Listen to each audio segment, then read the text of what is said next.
This episode is with Tracy Cooper, and we spoke about what is significant for women to know about a highly sensitive man, a little bit about education, about being a highly sensitive teen, his advice for parents, and much more. I will read his bio aloud now, and then you can watch this episode with Tracy. So Tracy Cooper, Ph.D., is a leading thinker and advocate for highly sensitive people. He's a high sensation-seeking, highly sensitive man, a professor at Baker University, a researcher and author of 3 books: Thrive, The Highly Sensitive Person, and Career, Thrill, The High Sensation-Seeking, Highly Sensitive Person, and Empowering the Sensitive Male Soul. He has given interviews for numerous podcasts and articles, including one for the New York Times. He appeared in a 2015 documentary film, Sensitive, The Untold Story, and founded an ongoing series of seminars for highly sensitive men, HSPs and HSPs.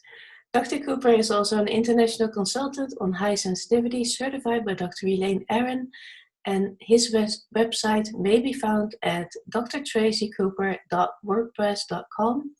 And also on Facebook at Tracy Cooper, PhD. And the same for LinkedIn and Instagram. He lives in Springfield, Missouri area with his wife Lisa and one doting female Siamese cat. Enjoy! Here's Tracy Cooper.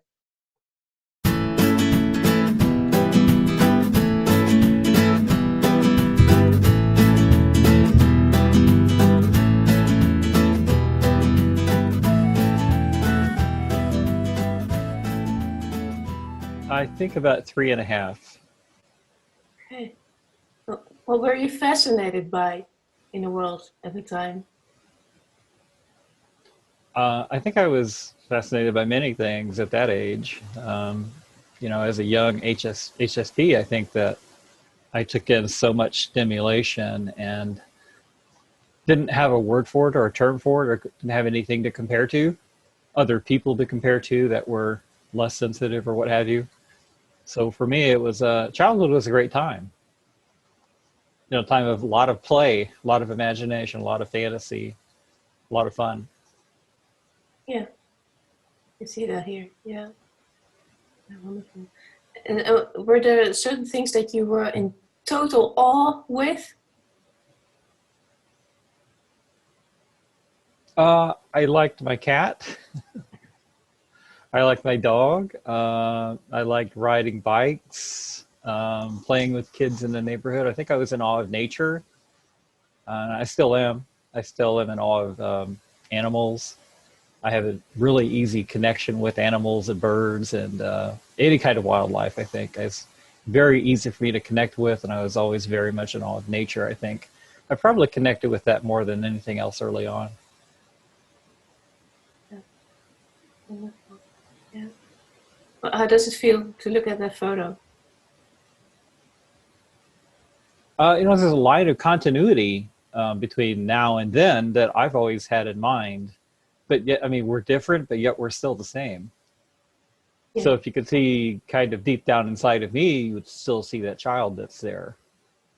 I've always thought of myself as kind of an innocent in many ways, and I don't think that's really changed. Even though my physical age has changed, I still feel very much like that innocent little boy. And I think the world has a way of changing that. But for me, I still feel very much like this little boy inside. Yeah. Like the 3.5-year-old Tracy. Yeah. That's wonderful.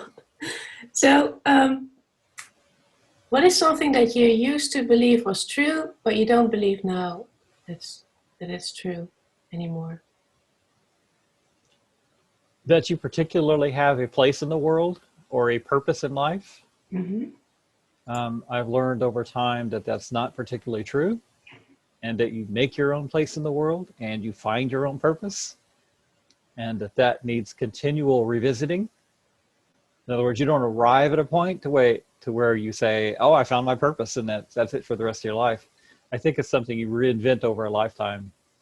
So the sense of meaning, the sense of purpose, the sense of place in the world, I think, evolves throughout life. And it's something I had no idea about early on. I think it was quite difficult to imagine, where do I fit into this world when I'm grown up?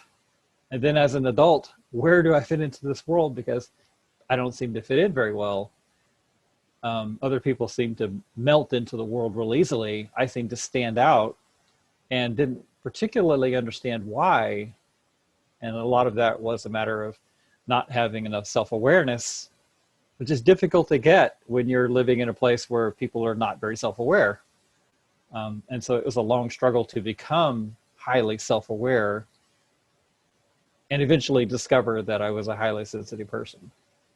Yeah. How did you discover that? I discovered that as a matter of working through my doctoral program. I needed a topic for my dissertation, and I was interested in introversion at first. And there's so much done on that, though. There was no gap in the research for me to do something. So a classmate from another cohort suggested Elaine's book, The Highly Sensitive Person. And I picked it up and started reading some of it, and actually put it away for a couple months because I thought, that's not like me. I don't cry easily. I don't identify with a lot of this. But then, of course, I've thought about it. And I came back and read some more and realized more about what the trait was, because it is a complex trait to understand. And once I understood the 4 core aspects, then I understood, yes, this is like me. I am very aware of subtleties. I do have broad emotional range. I have high empathy. I definitely am overstimulated at times by certain things, and definitely deep thinking and deep reflecting. Yeah. So I realized, yes, this is exactly like me, but it took some time in association with it to feel comfortable with that. Yeah. What was it like in your teenage years with the overstimulation and deep thinking? Yeah, I was always a kid that preferred to work on my own, to have autonomy, and to follow my own interests and passions. So I would spend a lot of time in libraries. This is before the internet. And so I would come home from school, not from school, but I would go after school to the library, which was the real place that I learned from. I didn't learn so much from school or like the structure of it. So I came home with an armload of books. I was that kid that walked home with an armload of books every night on every different subject that you can imagine. I was just fascinated by all of the potential knowledge that was available. And so I was very, I guess you could say bookish, but I wasn't a scholarly in the sense of doing well in school. I didn't particularly do that well in school because I was incredibly bored by it. The structure was repressive, and obviously the overstimulation was there for me with students in groups and a lot of noise and conditions that I didn't feel were, looking back now, were positive or supportive in any way. So growing up for me was difficult in the school aspect. Family aspect was pretty difficult as well. Came from a pretty dysfunctional family, in fact. And so gaining any kind of self-awareness or self-confidence or learning who I am and learning to be okay with it, I think it took a long time. Yeah. And eventually I left home at 17 and joined the military. Okay. So in my senior year of high school, I said, that's it. I'm done with this. I've got to go do something else in life. And I did. Yeah, I joined the military and was in for 3 years and served in Germany and at Fort Bliss, Texas. And so then that started my adult life. Yeah. And from there? From there, adult life, not knowing that I was a sensitive person, not having terminology for it, not having any idea of what it meant.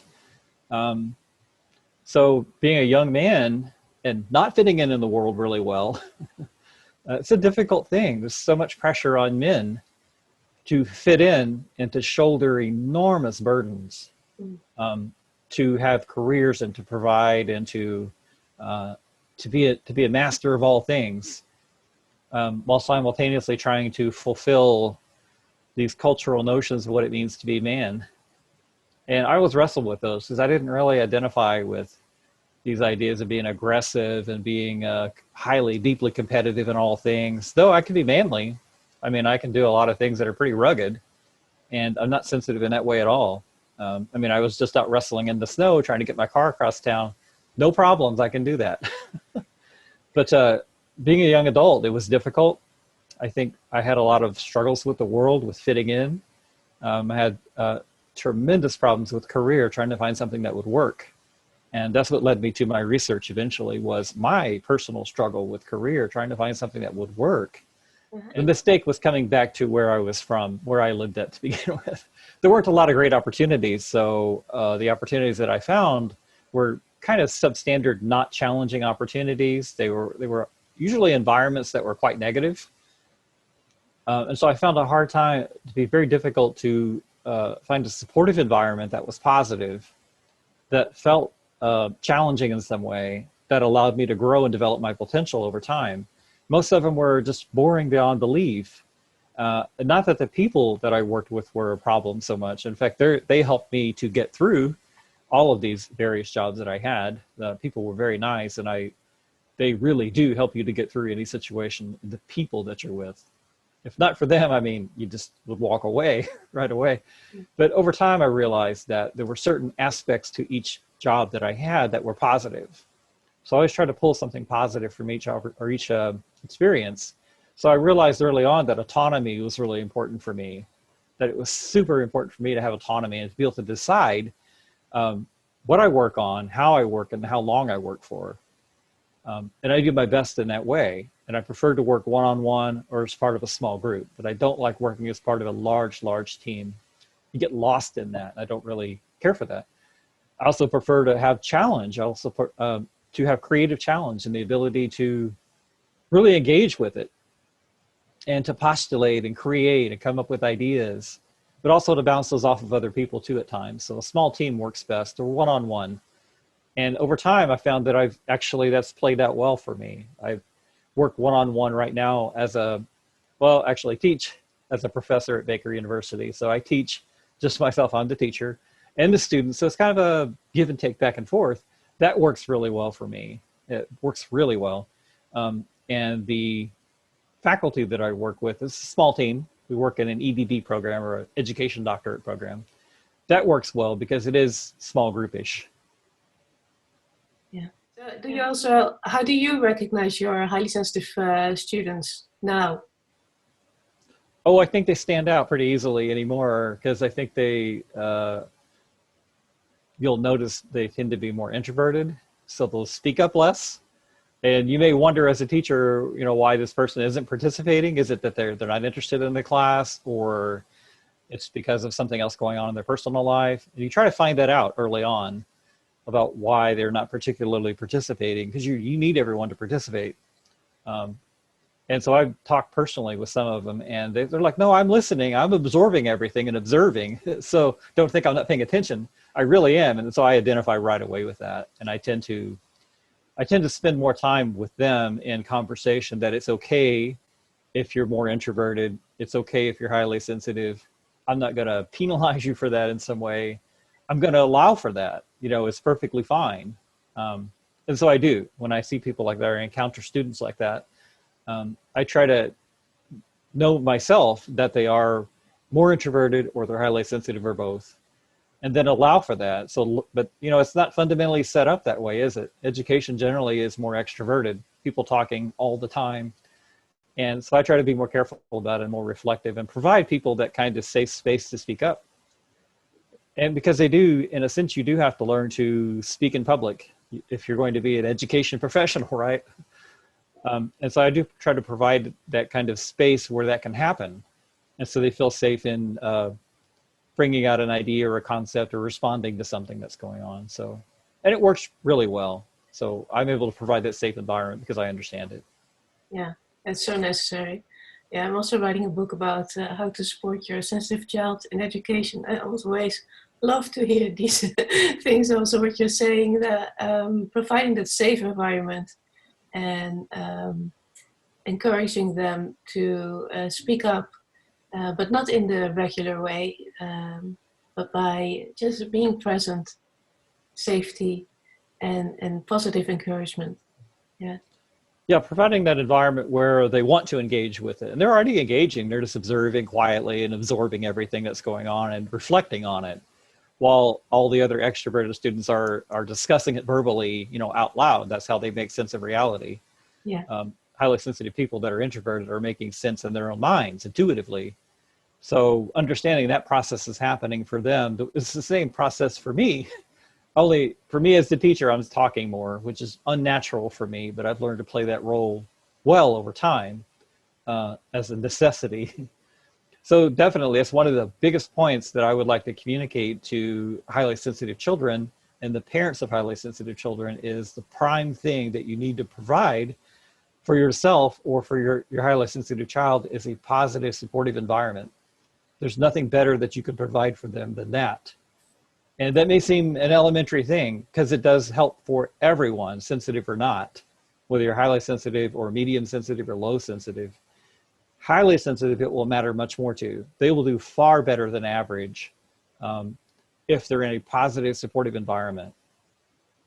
If you're a highly sensitive child or a teen, highly sensitive teen, understand that going into life, that you need a positive, supportive environment. And if you don't have that, you really have to take steps to make it, to change it so that it becomes that way. If you're in school and you're in a negative environment, you really have to think about how can I change it? How can I switch it around? What are my options for making it more positive?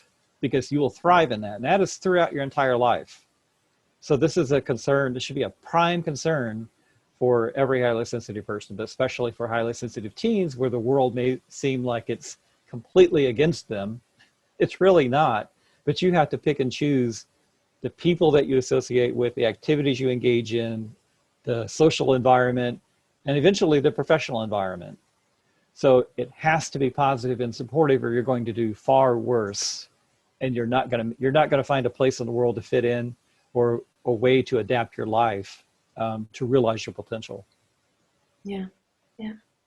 And was that also the reason that you wrote the books?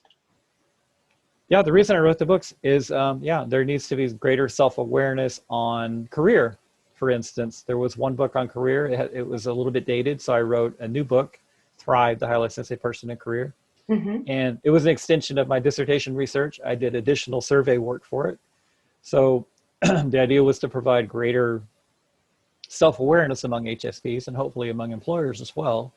And also to open their eyes about the idea that we're not limited in career about what we can do. HSPs are in all careers, though we can generally lump them within the helping professions as more preferable for us. But HSPs are in engineering, they're in all kinds of professions you wouldn't imagine. So there are no limitations on what we can do, and you shouldn't think of it as a limitation or as a pathology of any kind because it's really not. You should always think about sensory processing sensitivity as a functional trait. What is its function? Yeah. And then think of it in that way, it becomes a lot easier to deal with. Don't think of it as a pathology or something that you need to cope with or you're cursed with. That's an inaccurate perception. Yeah. It has a function. It was evolved in ancestral times to help us to survive and to reproduce. So in that sense, the 4 core aspects of the trait have a function. And you need to understand what that function is throughout your life and how you can apply that in the world so you can realize your potential. Yeah, exactly. Absolutely. Yes. And you also wrote a book about men. Can you tell us a bit more? Yeah, Empowering the Sensitive Male Soul. So I wrote that one as my 3rd book, and obviously rooted in my own experience. It has a lot of my personal experiences in it. I felt it was necessary to communicate as much of that journey as I could. And I knew that men would identify with it. Some of the other books that have been written on men, I felt like kind of focused a bit much on the pathology end of things. Mm-hmm. So I wanted something that was more general, that I felt more men, a greater percentage of men would actually identify with and relate to the experiences that I've had, and to do so in a way that was very approachable, very personable. And so I think it works really well in that way, but also disputes these notions that we are particularly fragile or weak, or that we can't fit in, or that we can't do anything much. That's completely not true. You know, highly sensitive men are incredible people. Yeah. And I hold seminars for highly sensitive men now, and I'm always amazed, absolutely amazed, at not only the professional competence, but the personal strength and resilience of these people.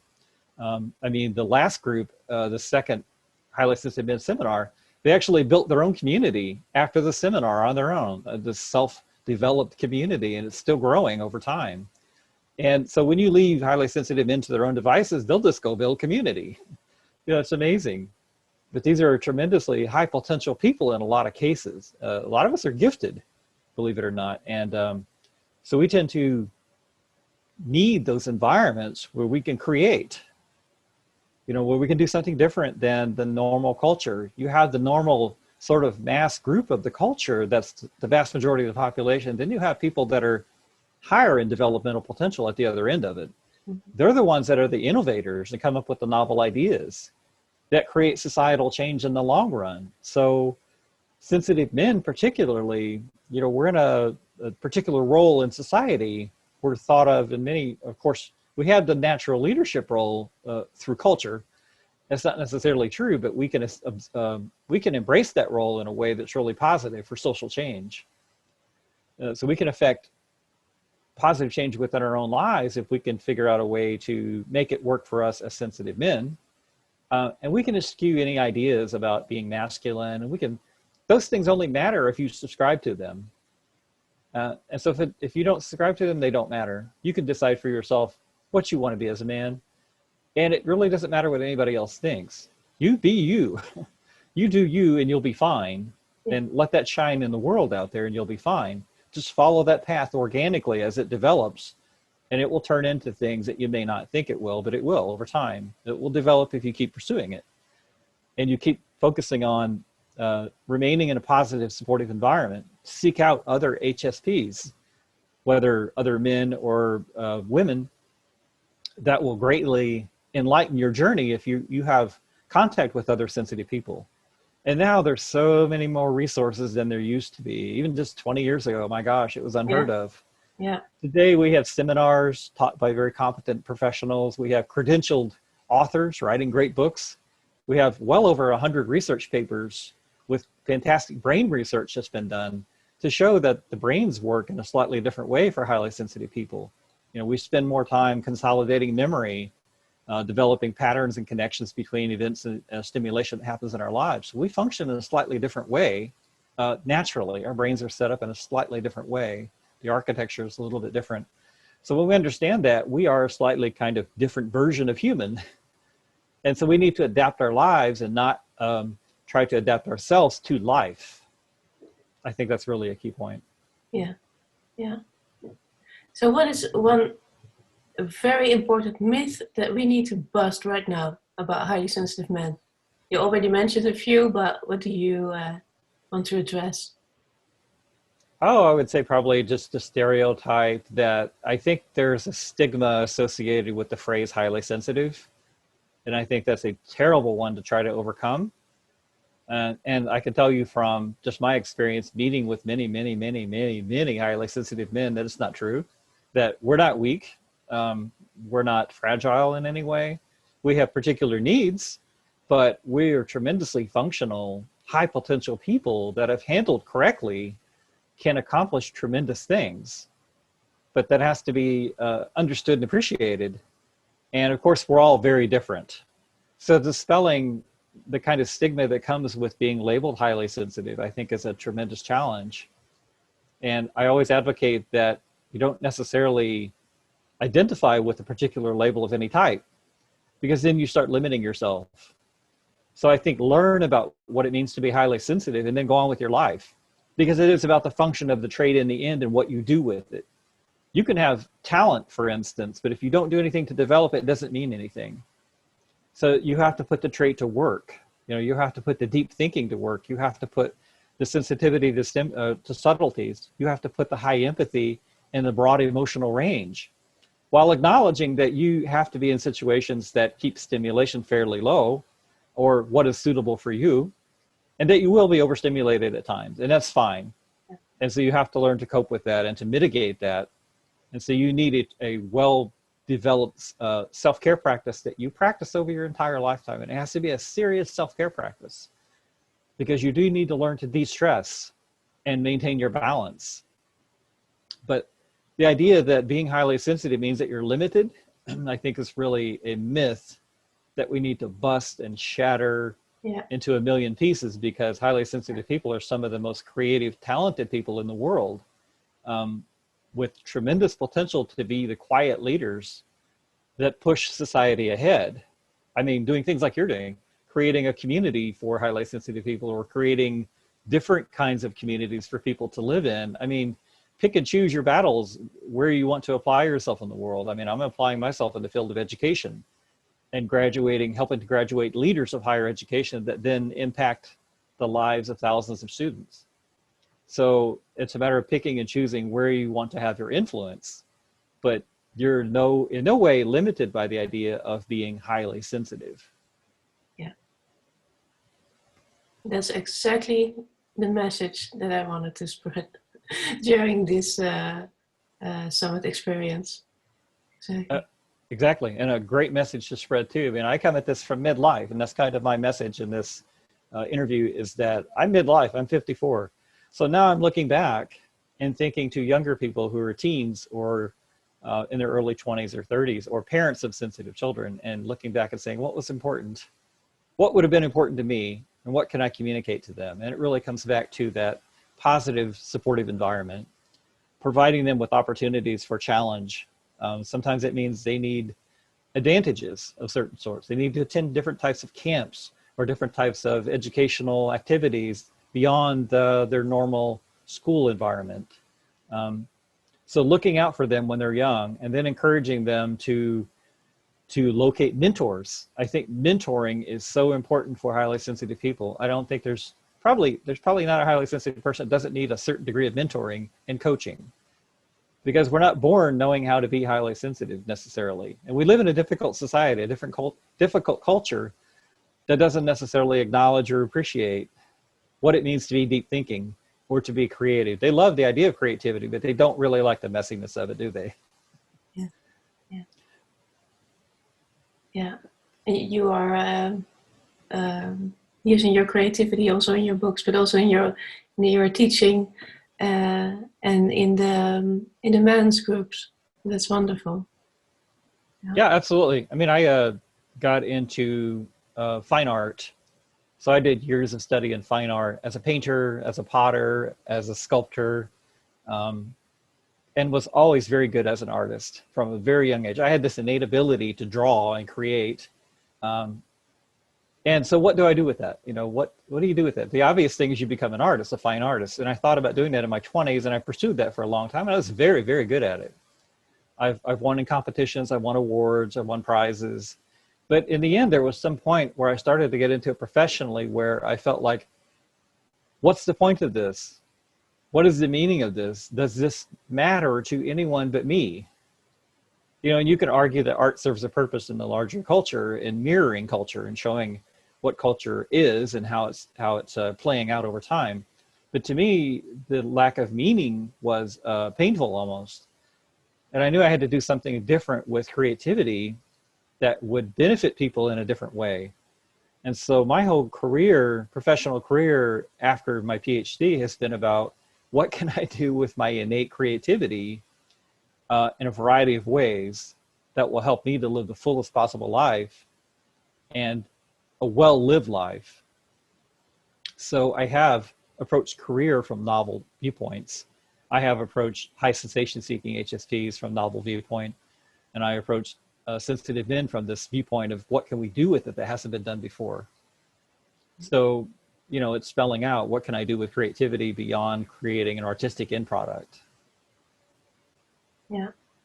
So how can people reach you? How can they contact you?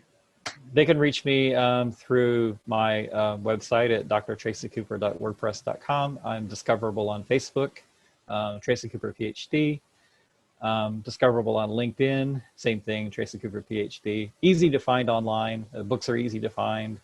Okay. So and one last message for what is significant for women to know about a highly sensitive man?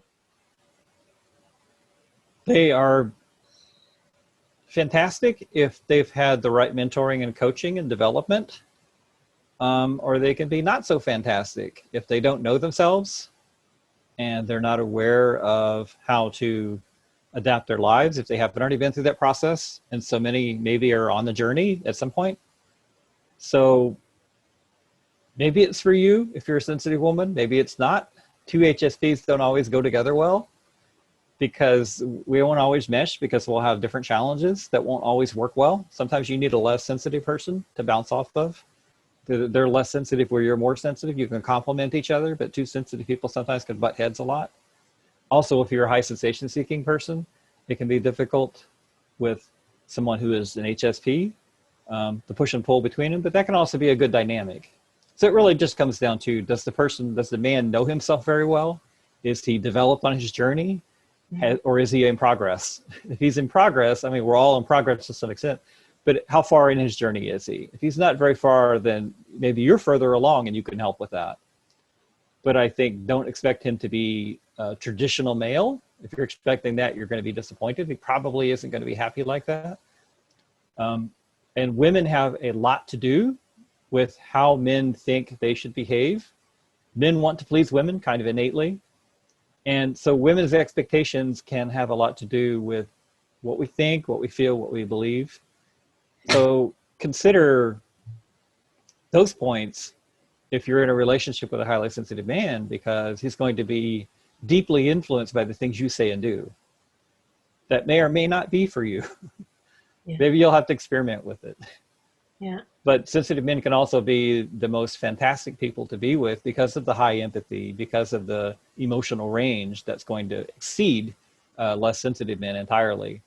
The deep-mindedness is going to go miles beyond other men. I mean, they're going to be incredible, rich, gifted people in many cases. And so if you can deal with that, you know, that may be fantastic for you.